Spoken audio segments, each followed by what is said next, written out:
Hey everyone, and welcome back to the Dangers and Dragons podcast. I'm Adrian, your host, for another wild ride through fantasy and sci-fi, And I'm Julia. ready to unpack some crazy stories. Always.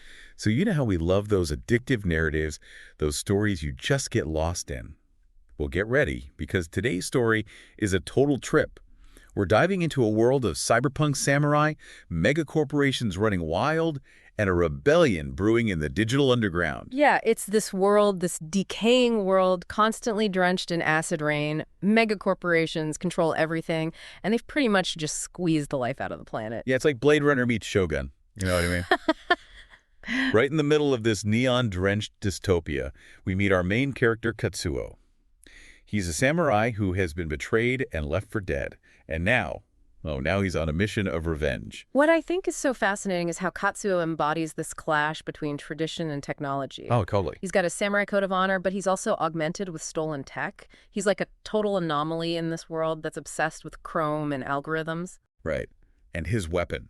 Forget guns and lasers. This dude rocks a stolen prototype blade. It hums with power. It's like a symbol of his rebellion, taking their cutting-edge tech and turning it against them. And let's not forget who he's going after, Tanaka, his former mentor. This isn't just some personal vendetta. Katsuo wants to expose Tanaka's corruption, wants to take down the entire megacorporation he controls. The stakes are so high, there's this insane scene where Katsuo ambushes a whole squad of security droids, leaping across rooftops, using his augmentations to outmaneuver them, like watching a futuristic ninja warrior in action. But it's not all just brute force. Katsuo is a master hacker, too.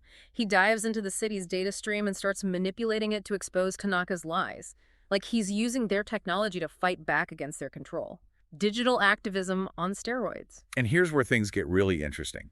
The final showdown between Katsuo and Tanaka. It isn't just a sword fight, it's a battle of wills played out across the city's digital landscape. Yeah, like imagine hacked billboards flashing insults at Katsuo, traffic lights turning deadly, Tanaka using the very fabric of the city to try and break him.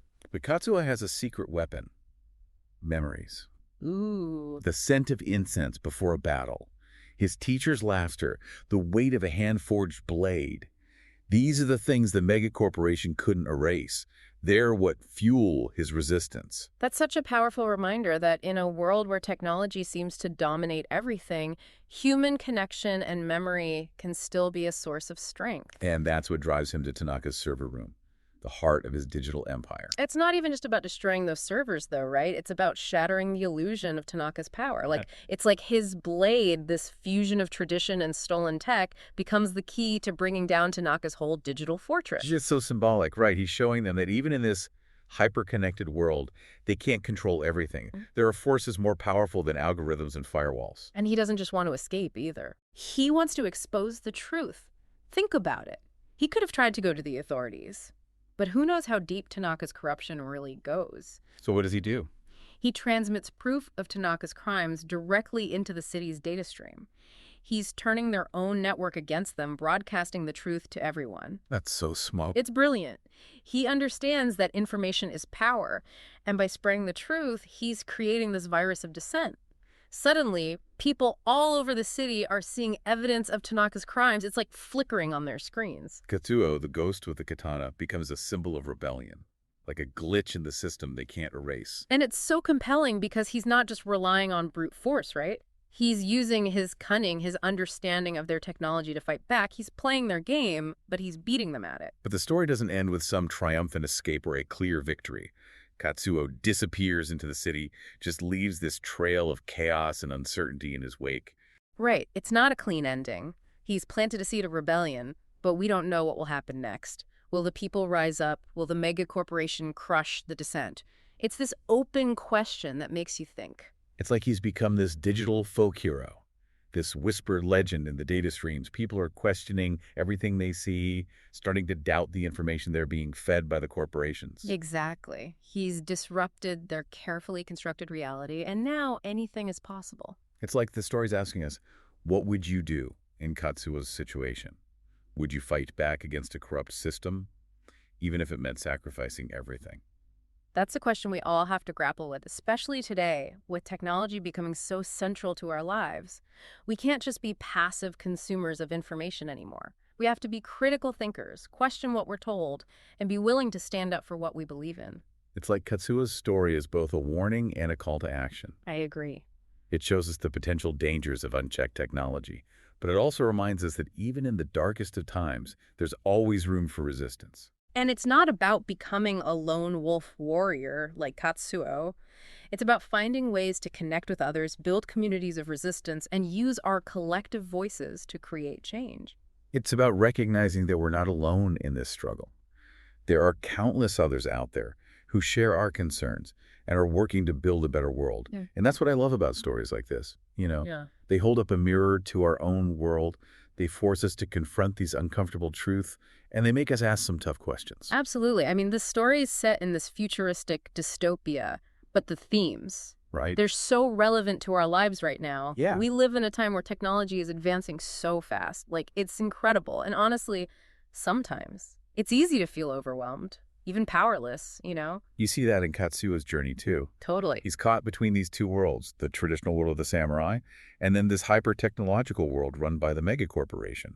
He's forced to adapt, to find a way to fight back, Yeah. using the very tools that they're using to oppress him. And that's a challenge we all face. For sure. In different ways, right? Like, how do we navigate this world that's changing so quickly? How do we make sure technology is used for good, not for control and exploitation? We can't just ignore these questions. It's like the story shouting at us, wake up, pay attention. Mhm. The future is being written right now, and we all have a role to play in shaping it. Yeah, it's a call to action, an invitation to think critically about the world around us, to find ways to resist systems that try to control us or dehumanize us. Right, and it's not about becoming some lone wolf like Katsuo. It's about finding ways to connect with each other, to build these communities of resistance, to use our collective voices and actions to create real change. Exactly. It's about recognizing that we're not alone in this struggle. There's so many people out there who share our concerns, who are working to build a more just and equitable world. And stories like Katsuo's, they give us inspiration, a reminder that even when things feel really bleak, there's always hope. There's always that possibility of fighting back, of creating a better future. I love that. And that's why we love sharing these stories with you. I know, right? They spark our imaginations, they challenge us to think differently, and they give us this hope that even when things feel really hard, there's always the potential for positive change. Yeah, so as you go about your day, think about Katsuo, the ghost with the katana, the glitch in the system.